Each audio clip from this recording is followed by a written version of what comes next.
respected dignitaries, honored guests, dear sisters and brothers.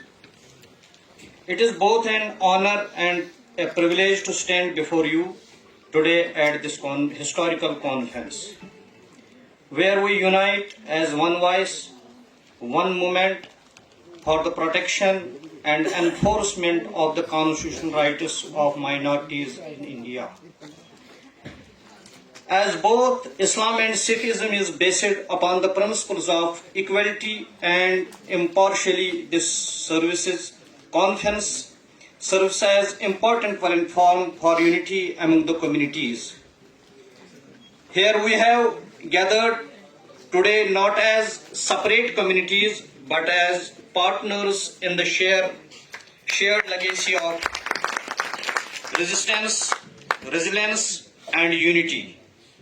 We need to take inspiration from the rich history of erstwhile princely state of Malar-Kotla, a town that has long been a living example of unbreakable bond between Muslims and Sikhs.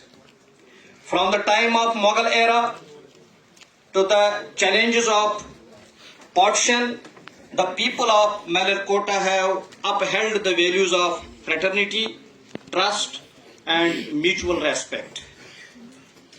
In 1705, when Governor of Sarhind Wazir Khan sentenced Fateh Singh and Zorawar Singh, the 9 and 7 years old of sons Guru Gobind Singh Ji, to be buried alive, Nawab of Malar-Kotla, Sher Muhammad Khan, who was a relative of Wazir Khan and was present in the court, lodged a vehement protest against this inhuman act and said it was against the teachings of Islam. However, Wazir Khan did not heed to his words and had the boys bricked into a section of wall while still alive. Malar-Kotla Nawab Sher Muhammad Khan walked out of the court in protest. When Guru Gobind Singh learned about this, he profusely thanked the Nawab of Malar-Kotla and blessed him with his Hukumnama and Kripan. During the 1947 riots, when Punjab was in flames, the state of Malar-Kotla did not witness a single incident of violence. Through it all, it remained a long island of peace and humanity. It is this historical legacy that we wish to revive and extend across the country. Malar-Kotla teaches us that unity is not just a choice, but a necessity. The trust between shows us the social harmony is possible even in the most challenging circumstances. Today I am humble invite all of you to stand together to carry forward the legacy of Malar-Kotla and commit ourselves for gaining a similar kingship across the nation. Teachings of both Islam and Sikhism highlights the values of contribution towards our motherland. Contribution of both Muslims and Sikhs in the freedom struggle of India is known to all. Be it Ashfaqullah Khan or Bhagat Singh, Asif Ali or Sohan Singh Bakna, Maulana Abul Kalam Azad or Man Sant Baba Meher Singh, the list is so long. Post-independence, also the two communities have served the nation in various fields.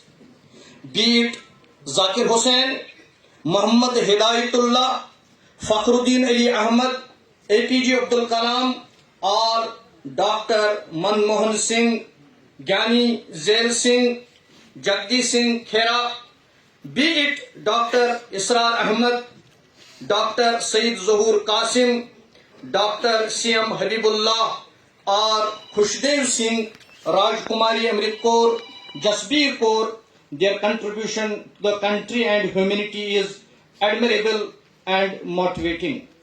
Let us inspire ourselves from these legends and stand together to recreate the history of Malar-Kotla all across India. India has been a country of unity among diversity throughout its historical phases. It has open-heartedly accepted people from varied religious regions, castes, creeds, and colors. However, those who are less in number often remain unheard, overlooked, and left out. I am not blaming anyone for discrimination, but it is natural that the voice of few be left unheard as against the voice of numerous. Yet, my dear friends, we need to understand that the fews united make the voluminous. In order to get ourselves heard and our constitutional rights fulfilled, we need to stand together, speak together. Today I would like to take this opportunity to invite not only the Muslims and the Sikhs, but all the minorities to come together in the affinity to strengthen ourselves and make our voice heard, noticed, and acknowledged. Our movement, the combined movement for constitutional rights of minorities, is not just about raising voices. It is about creating real and lasting change. Our demands are clear. Enforcement of constitutional rights. It needs to be ensured that minorities receive the protections guaranteed under the Constitution without bias. Social and political representation. Muslims, Sikhs, and other marginalized communities must have equal representation in governance, policy making, and law enforcement. Legal and institutional safeguards. Hate crimes, discrimination, and criminal violence must be addressed with strict legal action. Integrating the minorities.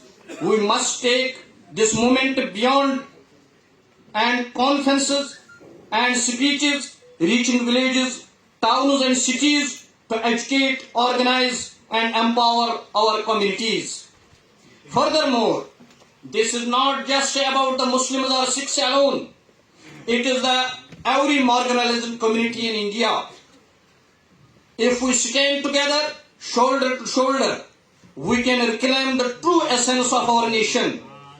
A land where justice prevails, where diversity is celebrated, and where even citizens, regardless of religion, caste, color, and creed, can live with honor, dignity, and respect. Let this conference mark the beginning of a new era of solidarity. Let Malar-Kotla be our guiding light as we move forward with courage, conviction, and commitment. We pledge that we not only remember of our history, but we take inspiration from the rich and unique history of Malar-Kotla to shape the future of India. Last lesson, I urge each one of you to take this message beyond this hall, to your communities, to your homes, and to every corner of this country. Let us build a movement that no face of hurt can divide us, and the true idea of India be kept alive. Thanks you.